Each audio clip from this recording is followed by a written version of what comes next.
Hello fight fans, thanks for joining us at MMA Insider. Before we get rolling with today's news, show some love by hitting that like button and subscribing. Now let's uncover the latest happenings in MMA. Starting off, Francis Ngannou accuses Dana White of lying over UFC versus boxing paydays. Moving on, Sean Strickland mocks Merab Dvalishvili as the UFC's new king of cringe. Lastly, Conor McGregor thinks Alex Pereira would have given Jon Jones a lot of problems in UFC fight. Former UFC heavyweight champion Francis Ngannou has responded to Dana White's claims that he would have made more money if he'd stayed with the promotion. Ngannou will make his MMA return against 2023 PFL heavyweight champion Renan Ferreira on October 19th in Riyadh. He returns to the cage almost 3 full years since his UFC finale, a win over Cyril Gane at UFC 270. Since then, it's been a roller coaster ride back to the cage for Ngannou. He parted ways with the UFC following a lengthy contract dispute and has headlined 2 boxing cards against heavyweight stars Anthony Joshua and Tyson Fury.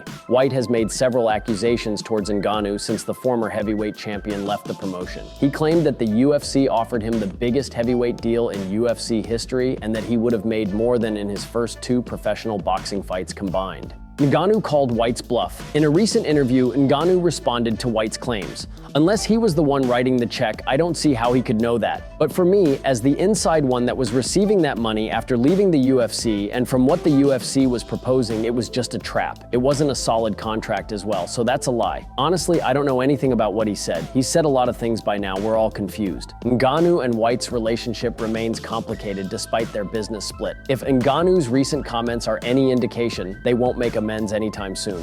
Former UFC middleweight champion Sean Strickland isn't a fan of Merab Dvalishvili's growing social media presence since winning the bantamweight belt. Dvalishvili and Strickland are 2 of the UFC's biggest fan favorites after their recent successes in the octagon. Dvalishvili, in particular, surged in popularity after defeating Sean O'Malley at UFC 306. Since winning the belt over O'Malley, Dvalishvili hasn't lightened up on his social media pages. He's posted numerous skits, taken shots at some of the UFC's top contenders, and showed off his post-UFC title win celebrations. Strickland, not known to mince words when it comes to some of his UFC colleagues, feels Dvalishvili is doing himself more harm than good. In a recent tweet, Strickland made his case for Dvalishvili as the UFC's new cringe king. "Y'all ever seen Merab's Ig? This man might beat Henry Cejudo with being the king of cringe. Every time I see him, he has some of Ho with him holding a camera, bro. Why? That ain't the way to get famous, my man, lol."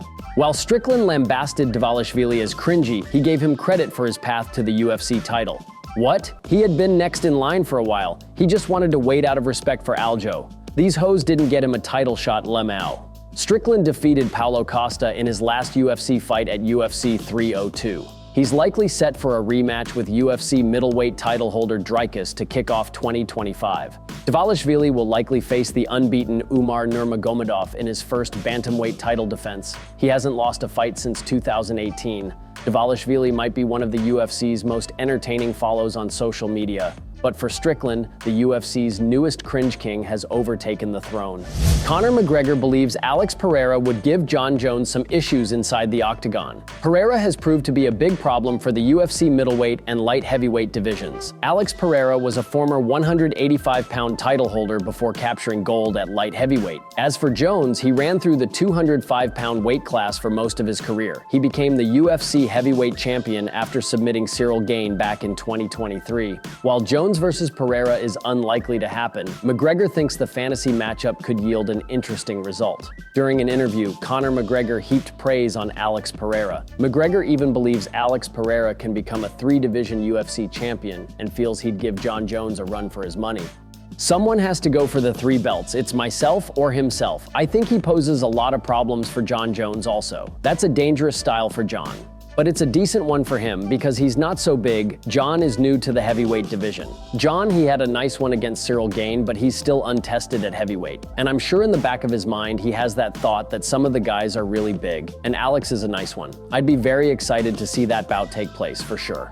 Tensions are boiling between UFC champions Ilia Topuria and Islam Makhachev ahead of Topuria's first featherweight title defense. Ilia will face BMF title holder Max Holloway in the UFC 308 main event later this month in Abu Dhabi. He returns to the octagon after finishing Alexander Volkanovski at UFC 298 to capture the UFC featherweight title. While Ilia prepares for his first featherweight title defense, he's remained vocal about possibly moving up to lightweight to face Makhachev. He's offered to pay for Makhachev's medical bills, which Makhachev scoffed at in a recent interview. After Makhachev warned Ilia not to cross personal lines, Ilia doubled down on his two-division championship ambitions. In a recent tweet, Ilia responded to Makhachev's remarks.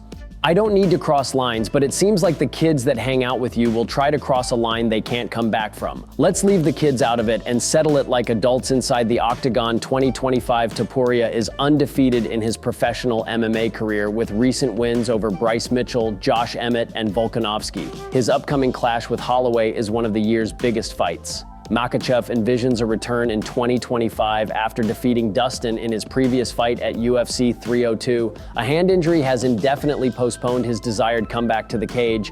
Makhachev captured the then-vacant UFC lightweight title by finishing Charles Oliveira at UFC 280. Since then, he's successfully defended the title twice against Volkanovski and once against Dustin. If Topuria opts to move up to lightweight, there are many intriguing fights to choose from. One is a possible clash with Paddy Pimblett after their altercation at the UFC Fighter Hotel in London a few years ago. UFC light heavyweight champion Alex Pereira took to social media to further allude to a quest to become a three-division UFC title holder. Pereira rallied late to knock out Khalil Rountree Jr. in the UFC 307 main event last Saturday in Salt Lake City. He successfully defended the UFC light heavyweight title 3 times in just 7 months. In addition to his light heavyweight title reign, Pereira envisions at least one heavyweight appearance before hanging up the gloves. Potential super fights with Tom Aspinall and Jon Jones have been tossed around by fans and pundits this year. Pereira seemed to confirm his lingering interest in moving up to heavyweight in a recent social media post. In a recent Instagram post, Pereira reshared the viral photo of Aspinall staring him down at UFC 300. "This is one of my favorite moments before a fight." It didn't take long for Aspinall to acknowledge Pereira's post. Aspinall will likely face the Jon Jones vs. Stipe winner after UFC 309 next month, but it's uncertain if the winner will stick around for a clash with Aspinall, as both fighters have hinted at retirement. If that's the case, Aspinall vs. Pereira could make sense for the lineal UFC heavyweight championship. Aspinall defended the interim belt by finishing Curtis Blaydes at UFC 304. There seems to be mutual respect between Pereira and Aspinall ahead of their potential super fight. Aspinall praised Pereira's light heavyweight run in numerous interviews and even confirmed his interest in making the fight happen. Thank you so much for tuning into today's video. Your dedication and support fuel our passion to bring you the latest and greatest in the MMA world. If you enjoyed today's news, please give us a thumbs up and share it with fellow MMA fans. Remember to subscribe to stay in the loop with daily MMA updates. We've got a lot of exciting news, interviews, and analysis coming your way every single day. Your engagement helps us grow and serve the MMA community even better. Once again, thank you for being an integral part of our daily MMA journey.